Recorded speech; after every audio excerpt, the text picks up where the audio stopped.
مسئله قبر مقصد قرآن خوندن مقصد نیست، یگان دلیل ندارد. فقط ولی بپرسش پیغمبر نکرده است، پیغمبر نکرده است. واقعا هست حدیث قولی است پیغمبر صلی الله علیه و سلم که پیغمبر همین را توصیه داده است. حدیث قولی همیشه حدیث فعلی را قوی تر بشود. در معجم الکبیر انا امام طبرانی اومده است بر روایت از صحابی پیغمبر ابو خالد لجلاج رضی الله تعالی عنه انا فرزندش وصیت میکنه، میگه اذا انا مت، وقتی که من مردم فلحدنی لحدم بکنی، فاذا شن علی تراب شنن، وقتی که میگه خاک در بولم چپا کرده، اقرأوا عند رأسی بفاتحة الكتاب والاخريين من البقره، در بالای سرم فاتحه را و دو آیه آخری سوره بقره را بخونه. لانی سمعته عن النبی صلی الله علیه و سلم، زیرا که من همین را همین توصیه را از پیغمبر اکرم صلی الله علیه و سلم شنیدم. باور کنید آخه دعوا میکنیم ما اهل مذهب ما از مذهب خود دفاع کردن نمیتونیم. این روایت راویاش همه راویای بخاری و مسلمان، همه راویایی که در همین حدیث اومده است راویای بخاری و مسلمان. اینا در معجم کبیر امام طبرانی والله اعلم حرف لام ده و معجم با خاطر میگن که حروف معجمه خاطر نامو آدمو را میاره. حرف لام ده لجلوج ده حدیثی رقم 449 در بعضی چوپو، 492 در بعضی دیگر ای چوپو همین اومدگیه. این حدیث میگم که مثل آب روشنه، یگان خلاف نداره، راویا همه راویای بخاری و مسلمان. ولی همین سلفی ها یک پیر دارن ابن قیم جوزیه میگن، او شاگرد نمره یک همین ابن تیمیه های. همین بگیم همین ابن تیمیه را ایسر اینم نامش همین مردک زنده کرد. یک کتاب داره با نام الروح، اما کسافت هایی که این همی دعوا میکنن درست نیست بدعت های نخونه، اگر همون کتاب اقلا همین ابن قیم همین خوندن دعوا نمیکردن، نه که متاسفانه سواد کافی ندارن خودشو. در همون کتاب الروح آورده است، میگه که در یکی از جنازه ها حضرت احمد ابن حنبل رحمه الله شرکت داشت. میگه وقتی مرده را همون سری منزل بردن، یک قاری نابینا اومد، میگه شیشتا شروع کرد قرائت قرآن. یه حضرت میگه بسیار ناراحت شد، خیس گفت که یا هذا انها بدعه، فلانی بدعت های نه که اکورا. و بعد میگه از قبرستان خارج شد. ابن قدامه میگه شاگرد داشت، ابن قدامه نزدش اومد، میگه کفاش اومده، بعد گفت که حضرت گفت نسبت مبشر چی فکر داری؟ بعد گفت که مبشر ثقه های. اویا گفت از مبشر یک راوی های، راوی حدیث. اویا از مبشر روایت داری؟ گفت روایت زیاد دارم من در مستند. و نمی مبشر روایت میکنه انا از عبدالرحمن از پدرش یحیی از پدرش ابو خالد، اینم ابو خالد لجلاج که همون ابو خالد لجلاج یعنی توصیه را داد است، اینم وصیت کرده است. میگه احمد ابن حنبل گفت که برگرد امو نوینا را بگو قرائت دوام بده. یا ربی در مذهب احمد ابن حنبل هم این مسئله رو سخت‌تر میگرفته است، همین مستحب قرائت کردن. این حدیث من گفتم حدیثی صحیح مرفوعه. همچنین هست حدیثای صحیح موقوف به صحابی، این مرفوع است یعنی به پیغمبر رفعش کرده. در مصنف ابن ابی شیبه اومده است با اسناد و حجت مقصد صحیح. میگه حضرت عبدالله ابن عمر رضی الله تعالی عنهما، اینم فرزند ارشد حضرت عمر، همین توصیه را در فرزندش داده که مردم در نزد سرم فاتحه را و در نزد قدمم دو آیه آخری سوره بقره را بخونه. مشکل شریف نام میارم ماشاءالله. بله مقصد این حدیث این مرفوع هم که مرفوعا هم اومده است، نه که مرفوعانش ضعیف است نه آورده باشه، نه که موقوف به عبدالله ابن عباس صحیح است، به عبدالله ابن عمر حدیث اینا موقوف. همچنین هستن حدیثای صحیحی که мақсад сариҳ нестанд, далолатан ҳамира ифода мекунанд, далолатан ҳамира исбот мекунанд, саҳиҳанд. масалан дар саҳиҳайн омадааст ривояти ҳазрати Абдуллоҳ ибн Аббос разияллоҳу таъола анҳумо, мега марра набӣ саллаллоҳу алайҳи ва саллама биқабрайн фақол иннаҳумо ла юъаззабон ва мо юъаззабони фи кабир. расули худо саллаллоҳу алайҳи ва саллам мега аз байни ду қабр мегзашт, гуфт соҳиби ҳамин ду қабр дар азобанд, ино ба хотири кори азоб дода мешаванд ки бузургш гумон намекарданд, гуноҳе ки дар чишми ё андак метофт, аммо гуноҳи вазбин аст, сабаби азоби қабр аст. аммо аҳадуҳумо факона ямши биннамима, як нафараш биз будааст, хабаркаш, вале як ҳиссаи азоби қабр аст, ҳисоби ҳадами бизию хабаркашӣ аст. ва аммал ухро фало ястанзиҳу анил баул, як нафари дигараш мега ва аммал охир фало ястанзиҳу анил баул, аз пешоб парҳез намекардааст, хишру пок намекардааст, ё шояд молдору говдору шутрдор будааст, ҳамун пешоби ҳаво кам эҳтиёт намекардааст. ана пайғамбари худо масъаларо таъкид карда гирда истанзиҳу анил баул фа инна оматал азоби лқабри минҳу, аз ҳамин пешоб эҳтиёт кунед ки омаи азоби қабр ҳисоби ҳамин аст. ана баъд ҳазрат мега ана аз ҳамин кор маълум мешавад ки ё имон доранда набошад. ҳазрат саллаллоҳу алайҳи ва саллам нисбати шахсое ки беимону дар замони ҷоҳилият будани кора дуруст намедонист ку, ва мега фадаъу биҷаридатин, талаб кард ки як шохчам биёре, як навда, фашаққаҳо нисфайн, ҳамонро гирифт, ҳамон навдаро айбайн ду ҳисса шикаст, фағараза фи кулли қабри воҳида, дар ҳар қабри як тайҳора гирифт халонд. ҳазрата суол карданд ки ё расулаллоҳ лимо фаъалта золик, чаро ин кора кардӣ?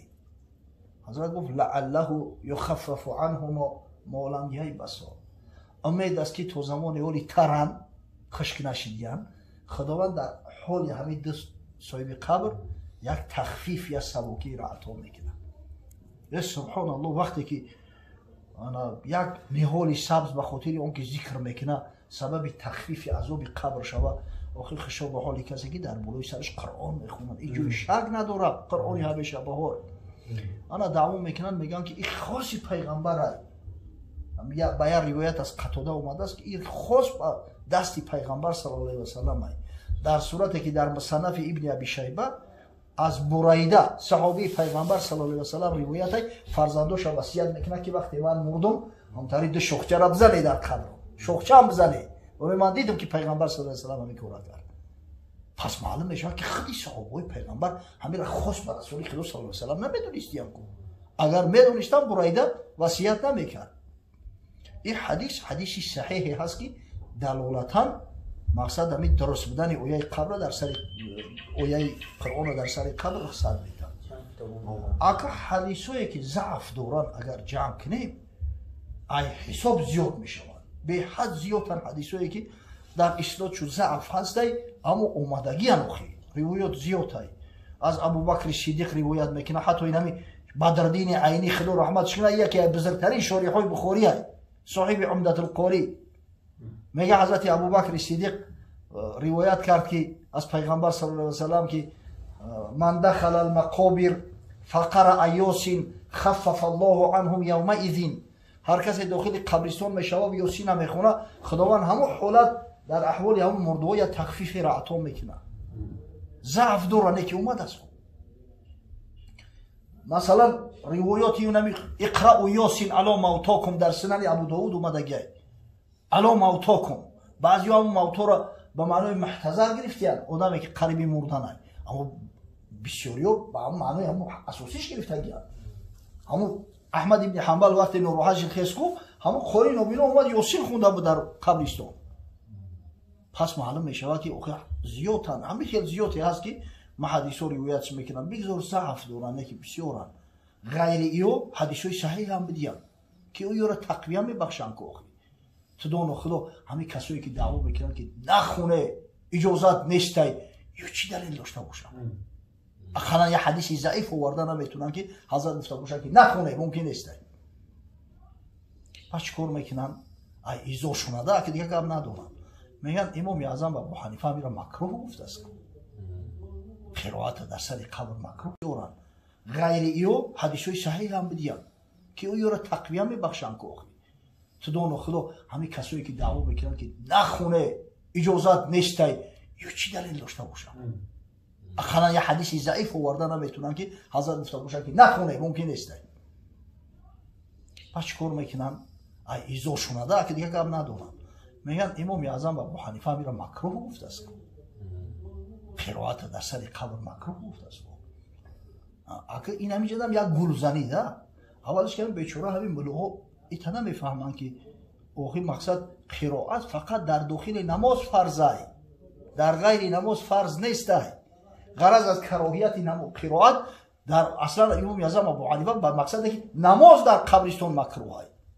дар қабристон беъузр намоз хондан кароҳият дор охир дар пеши қабрҳо.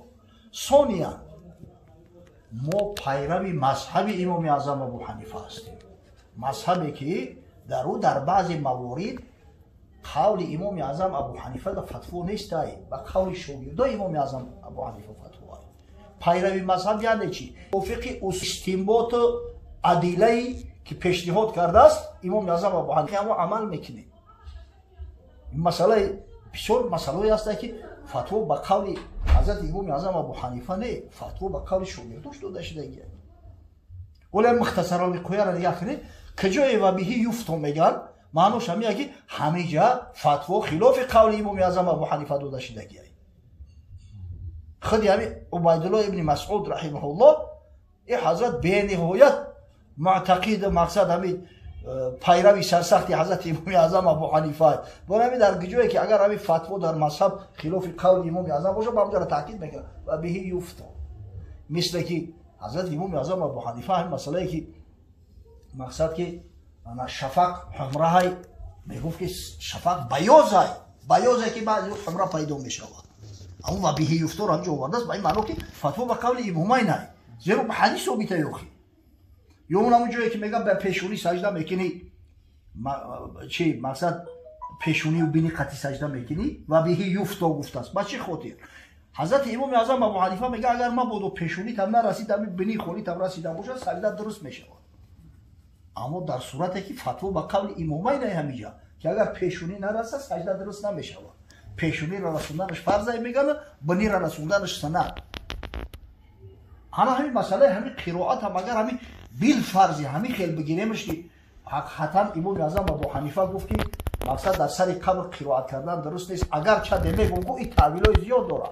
بعضی محققا گفتن یعنی مقصد نماز خوندن مکروه است. بعضی دیگرش گفتن که قرآن مصحف در دست گرفته و قبرستان برده و در قبرستان در سر قبر ایبول مصحف خوندن مکروه. این طریق قولای تعویل داره.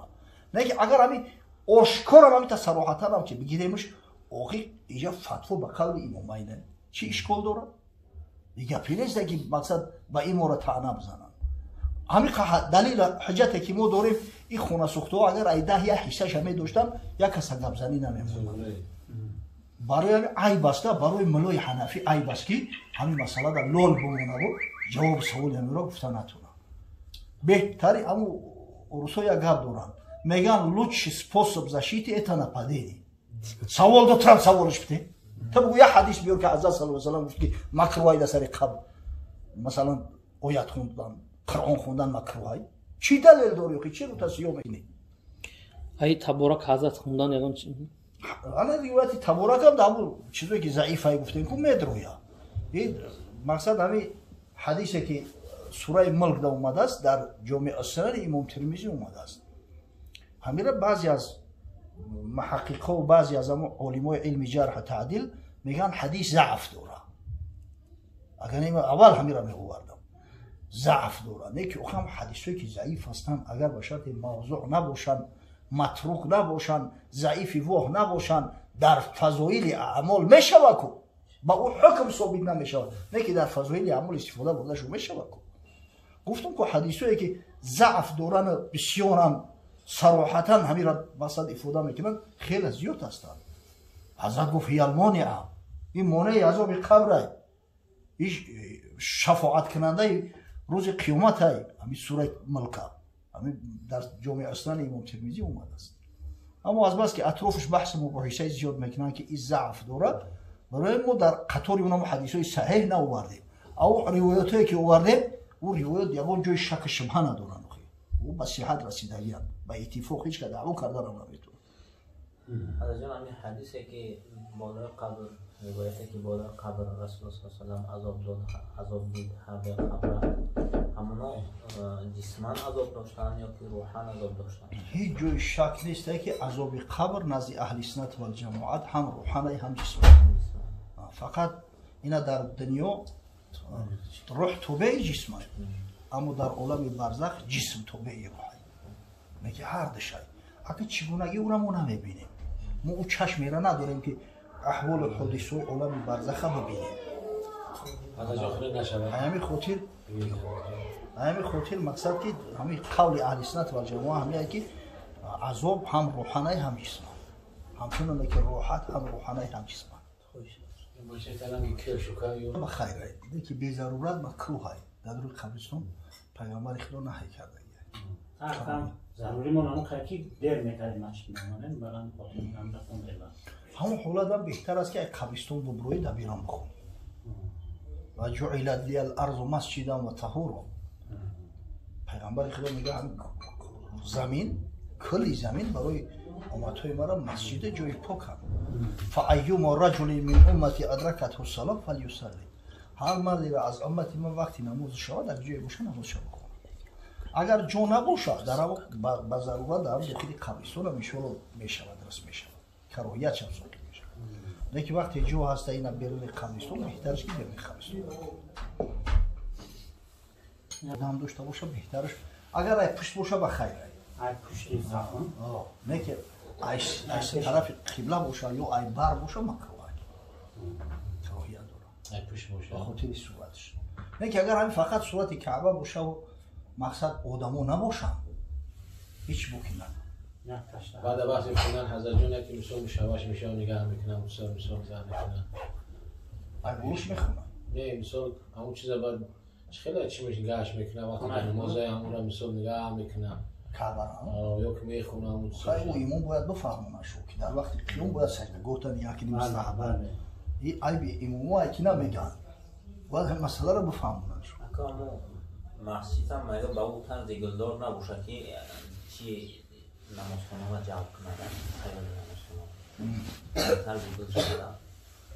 انا پیغمبر خدا صلی الله علیه و میگه ابن مساجدکم مشرفتن، مسجداتون مشرف با عظمت بسازی.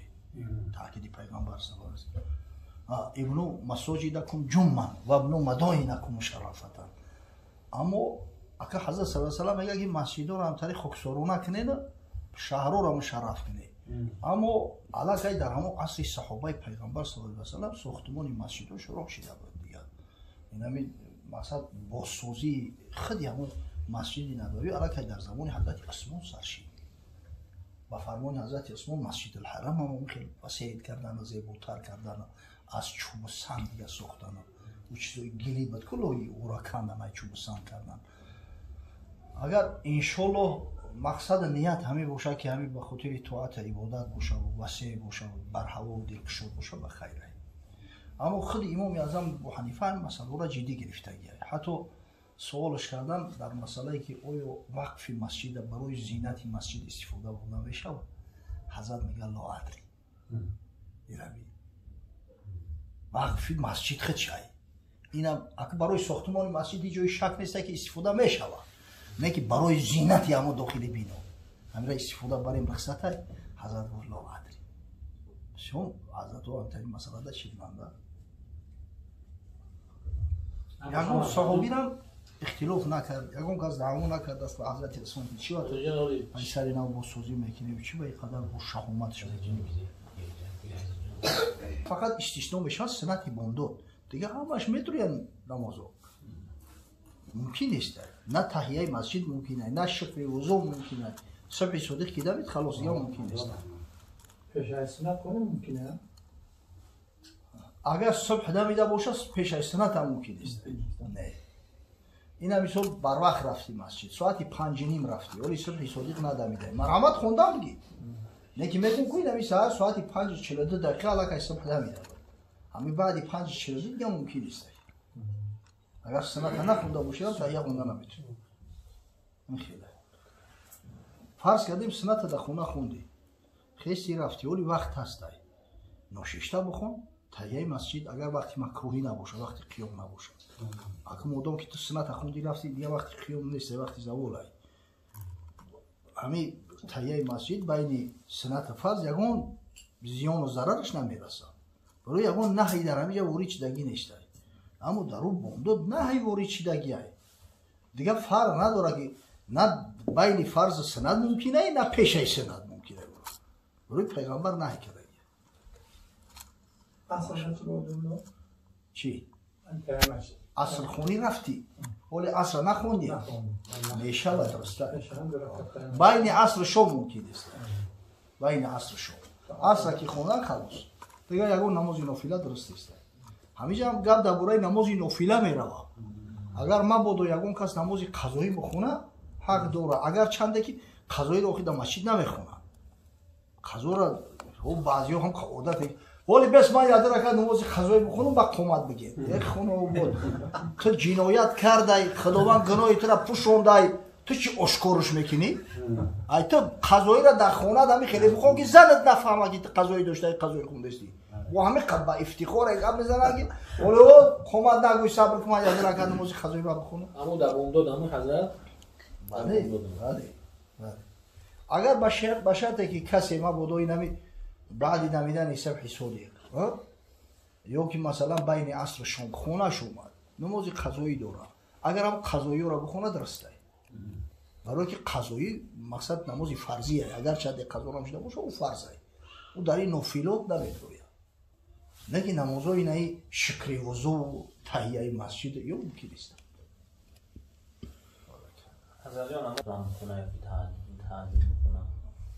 баъзе намозҳои нафлӣ ҳастанд ки акл хонданаш бисёр хуб ай. Ина масалан таҳияи масҷид. На вақти макрӯҳӣ набошад. Охир ҳазрат саллаллоҳу алайҳи ва саллам мега изо дахала аҳадукумул масҷида фалярка ракатайни қабла ан яҷлис. Дасти ё ки ина масалан ривояти хондан шудани намози таҳаҷҷуд. ҳазрат бисёр таъкид кардаги ин намоза. ولی در صحیح بخاری روایت هست از عبدالله بن مسعود میگه ذکر عند النبی صلی الله علیه و سلم رجل مردی را نزد پیغمبر ذکر کردن فقیل لا یزال نائما حتی اصبح ما قام الى الصلاه این گفتن همین میذاره خواه تا همین دمیدن نیست صدیق نمیخیزه شب برای نماز شب برای نماز تهجد ایجوش نمیخیزه حضرت گفت والا شیطان فی اذنه در گوش این شیطان میشنوید یرابی در جامع سنن ترمذی به اسناد صحیح اومده است حضرت میگه علیکم بقیام اللیل فانه دأب الصالحین قبلکم بر شما بود قیام شب عادت مردای صالح پیش شما بود همین تمام دوستای خدا تمام اولیاء الله تمام انبیاء الله تمام علما همه بزرگا همه قیام شب داشتن میگه حضرت شما را مقصد اینو ترک نکنید فهو قربة الی ربکم سبب قربت پروردگار و تغفیر للسیئات سبب کفارت گناهاتون میشود و منهات للاثم خداوند گناهاتون رو محو میکنه توسط همین یک مرد نزد بیبی عایشه مادر اومد گفت وصیتم که مادر گفت لا تدع قیام اللیل فإن رسول الله صلی الله علیه و سلم کان لا یدع هیچ وقت همین قیام شب ترک نکرد که رسول خدا صلی الله علیه و سلم ترکش نمیکرد حضرت میگه و کان اذا مریض او کسل صلی قاعدا حتی حضرت میگه وقتی که بیمار بود یا که ای حد زیاد مثلا بی‌فرا مونده بود که مثلا خشش نمیداد همون حالت هم ترک نمیکرد شیشته میخوند نه که نماز ترک نمیکرد سبحان الله